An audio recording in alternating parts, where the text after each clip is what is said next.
Imaginez une seconde votre vie dans 5 ans. Où serez-vous? Serez-vous encore en train de courir après vos factures, de regarder votre compte bancaire avec anxiété, de repousser vos rêves à plus tard? Ou serez-vous libre, libre de choisir, libre de voyager, libre de vivre selon vos propres règles? La vérité est brutale. La plupart des gens ne perdent pas leurs rêves à cause d'un manque de talent. Ils les perdent à cause d'un manque de contrôle financier. Chaque jour, des millions de personnes travaillent dur, gagnent de l'argent, puis regardent cet argent disparaître sans savoir pourquoi. Mais voici ce que les personnes financièrement libres comprennent. L'argent n'est pas simplement quelque chose que l'on gagne, c'est quelque chose que l'on dirige. Et si vous ne contrôlez pas votre argent, il contrôlera votre vie. Aujourd'hui, vous allez découvrir les principes puissants qui peuvent changer votre avenir financier pour toujours. Ces leçons, inspirées des enseignements de Tony Robbins, ont transformé la vie de millions de personnes. Regardez cette vidéo jusqu'à la fin, car la dernière leçon pourrait complètement changer votre façon de penser et votre destin. Leçon 1. Donnez une mission à chaque euro. L'idée de donner une mission à chaque euro est le fondement même de la gestion proactive. Pour comprendre l'importance de cette leçon, il faut d'abord analyser le chaos financier dans lequel vivent la majorité des individus. Sans plan, l'argent devient un fluide qui s'évapore par les pores de nos habitudes quotidiennes. La plupart des gens perçoivent leur salaire comme une masse globale qu'ils grignotent jusqu'à ce qu'elle disparaisse, sans jamais savoir exactement où sont passées les miettes. En revanche, attribuer une mission spécifique à chaque unité monétaire transforme votre relation avec la richesse. Vous passez du statut de spectateur de votre déclin financier à celui de commandant en chef de vos ressources. La planification budgétaire, souvent perçue comme une contrainte ou une privation, est en réalité l'outil de liberté le plus puissant dont vous disposez. Lorsque chaque euro a un nom, que ce soit loyer, investissement S&P 500, épargne de précaution ou même dîner entre amis, vous éliminez l'anxiété liée à la dépense. Vous ne vous demandez plus si vous avez les moyens de vous offrir quelque chose, car la réponse se trouve déjà dans la mission que vous avez assignée à votre argent. C'est la différence entre réagir à ses factures et anticiper sa croissance.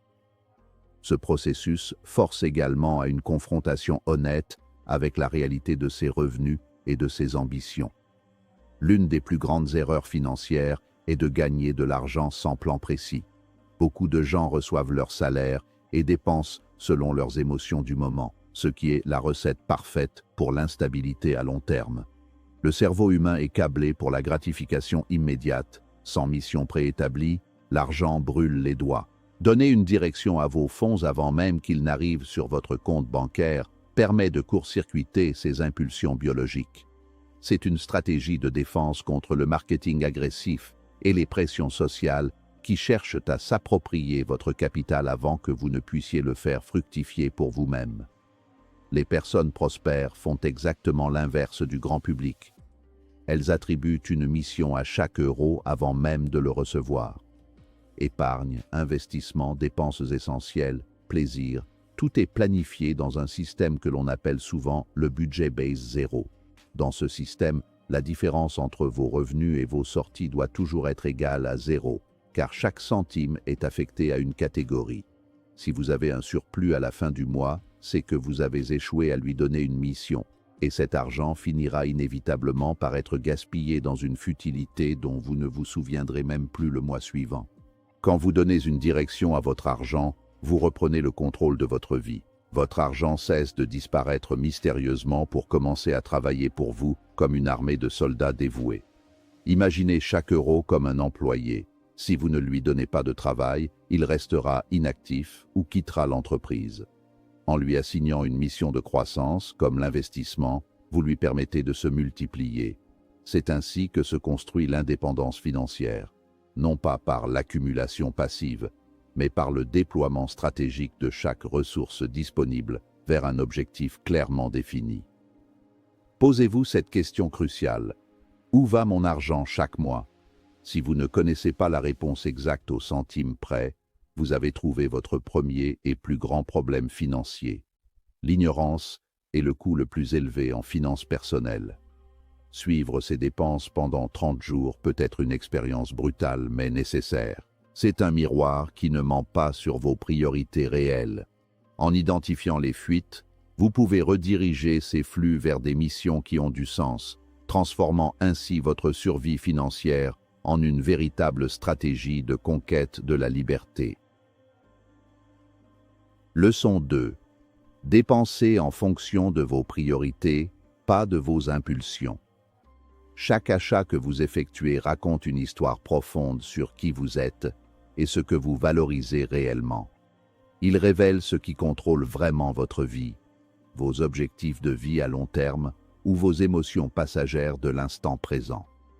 La société de consommation moderne est conçue pour exploiter nos failles psychologiques, nous poussant à acheter des objets dont nous n'avons pas besoin pour impressionner des gens que nous n'aimons pas, avec de l'argent que nous n'avons pas encore vraiment gagné.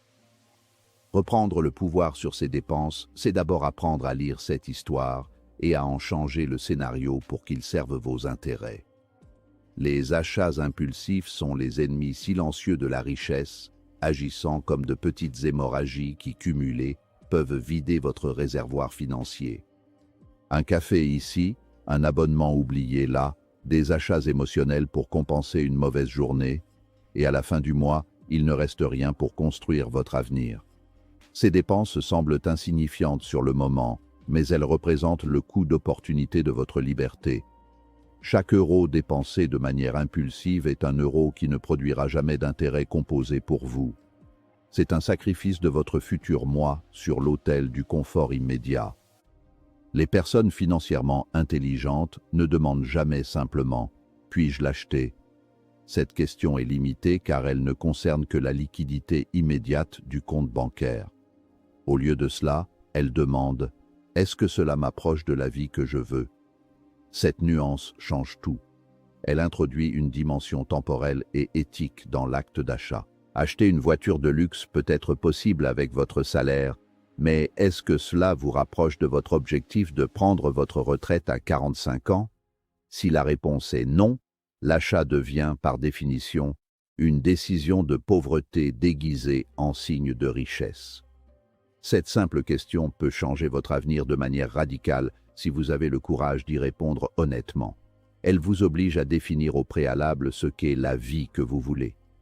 La plupart des gens dépensent par défaut suivant le courant de leur entourage. En alignant vos sorties d'argent sur vos valeurs profondes, vous découvrirez souvent que vous avez besoin de beaucoup moins de choses matérielles pour être satisfait. L'argent économisé sur les impulsions devient alors le carburant de vos projets les plus audacieux, créant une spirale vertueuse de satisfaction et de sécurité financière. L'impulsivité est souvent le symptôme d'un manque de clarté. Lorsque vous n'avez pas de vision forte pour votre futur, n'importe quelle gratification immédiate semble acceptable. Pour contrer cela, il faut instaurer des mécanismes de défense, comme la règle des 48 heures avant tout achat non essentiel. Ce délai permet à la vague émotionnelle de redescendre et à la raison de reprendre le dessus. Vous constaterez que dans 80% des cas, l'envie d'achat disparaît une fois le pic d'endorphine passé. C'est dans ce silence émotionnel que les véritables priorités financières émergent et se consolident. En fin de compte, la discipline de dépense n'est pas une question de privation, mais une question de choix conscient. Il s'agit de dire non à ce qui n'a pas d'importance pour pouvoir dire un oui retentissant à ce qui est essentiel. La richesse ne se mesure pas à ce que vous possédez, mais à la liberté dont vous disposez. En refusant de laisser vos impulsions dicter votre budget, vous devenez l'architecte de votre propre destin. Vous transformez votre consommation en un vote pour le type de monde et de vie que vous souhaitez habiter, garantissant ainsi une cohérence entre vos actes et vos aspirations. Leçon 3. L'épargne se crée avant les dépenses. La majorité des gens vivent selon une équation financière mathématiquement correcte mais psychologiquement désastreuse. Revenus, dépenses, dit épargne. Le problème avec cette approche est que les dépenses sont élastiques. Elles ont tendance à s'étendre pour occuper tout l'espace disponible. Si vous attendez la fin du mois pour voir ce qu'il reste, La réponse sera presque systématiquement rien ou très peu. Les personnes prospères inversent cette logique avec l'équation revenus, épargne, dépenses. En se payant en premier, elles traitent leur avenir comme la dépense la plus urgente et la plus importante de leur budget. C'est une différence qui semble petite sur le papier, mais qui change absolument tout dans la réalité quotidienne. Se payer en premier envoie un message puissant à votre subconscient. Vous êtes votre propre priorité, et votre sécurité future est plus importante que le profit du commerçant du coin. Cela force également une créativité budgétaire sur le reste de vos fonds. Si vous automatisez un virement vers votre compte d'épargne le jour de votre paie, vous apprendrez naturellement à vivre avec les 90% restants. L'être humain est incroyablement adaptable. Il ajustera son style de vie au montant disponible sans même s'en rendre compte. Même si vous commencez avec des sommes modestes comme 5 €, 10 € ou 50 € par semaine, l'important n'est pas le montant initial, mais la création de l'habitude. Beaucoup attendent de gagner assez pour commencer à épargner, mais c'est une illusion. Celui qui ne sait pas épargner avec un petit salaire ne saura pas le faire avec un gros revenu, car ses dépenses augmenteront proportionnellement à ses gains, la loi de Parkinson. L'habitude construit la discipline, et c'est cette structure mentale qui est le véritable actif. Le capital n'est que la conséquence de cette discipline répétée dans le temps. L'épargne n'est pas une fin en soi, c'est la création d'une marge de manœuvre. Sans cette marge, vous vivez dans un état de vulnérabilité constante où le moindre imprévu, une panne de voiture, un problème de santé, une perte d'emploi, peut se transformer en catastrophe financière. L'épargne est votre assurance contre l'incertitude du monde. Elle vous donne le pouvoir de dire non à un emploi qui ne vous convient plus ou de saisir une opportunité qui nécessite un capital immédiat. C'est le socle sur lequel repose tout édifice de richesse durable et sereine. Votre futur financier commence avec ce que vous décidez de protéger aujourd'hui. Chaque euro mis de côté est une graine que vous plantez pour une forêt future. Si vous mangez toutes vos graines aujourd'hui, vous n'aurez jamais d'ombre demain. Protéger son argent, c'est faire preuve de respect envers le temps et l'énergie que vous avez consacré à le gagner. C'est refuser de laisser le fruit de votre travail être dilapidé sans but. La protection de votre capital est le premier acte de souveraineté que vous pouvez poser dans un système économique qui cherche constamment à vous déposséder de vos gains. Enfin, l'automatisation est la clé du succès dans cette leçon. Ne comptez pas sur votre volonté, car elle est faillible et s'épuise au cours de la journée. Mettez en place des systèmes qui transfèrent l'argent vers vos comptes de placement ou d'épargne sans que vous ayez à y penser. En rendant l'épargne invisible et automatique, vous éliminez la friction de la décision. Vous transformez l'effort de volonté en un processus mécanique. C'est ainsi que, sur le long terme, de petites sommes protégées avec constance deviennent des fortunes capables de soutenir un style de vie libre et audacieux. Leçon 4. Faites travailler votre argent. Travailler dur est une vertu souvent louée, et à juste titre car c'est le point de départ de toute activité économique. Cependant, le travail acharné seul possède une limite infranchissable. Votre temps est fini. Vous n'avez que 24 heures par jour, et votre énergie physique décline avec l'âge. Si votre seule source de revenus est liée à votre présence physique et à votre effort direct, vous êtes, par définition, plafonné. Travailler toute votre vie uniquement pour de l'argent peut vous garder prisonnier d'un cycle de subsistance où vous vendez votre vie pour payer vos factures, sans jamais accumuler de réelle liberté. Les personnes qui bâtissent une vraie richesse et une sécurité pérenne apprennent rapidement à inverser le rapport de force. Elles cessent de courir après l'argent pour faire en sorte que l'argent court pour elles. Elles comprennent que l'argent est un outil multiplicateur. Contrairement à un être humain, l'argent n'a pas besoin de dormir, ne tombe pas malade et peut travailler dans plusieurs pays simultanément, 24 heures sur 24. Passer du stade de travailleur à celui d'investisseur est la transition mentale la plus importante que vous puissiez faire pour sortir de la précarité et entrer dans l'abondance. Investir n'est pas un luxe réservé aux riches, c'est le mécanisme même qui crée la richesse. Qu'il s'agisse d'investissements boursiers, d'immobilier, d'entrepreneuriat ou d'actifs intellectuels, l'objectif est le même: acquérir ou créer des systèmes qui génèrent de la valeur de manière autonome. Chaque euro investi est un employé que vous embauchez pour aller chercher d'autres euros. Au début, les résultats sont modestes, parfois imperceptibles.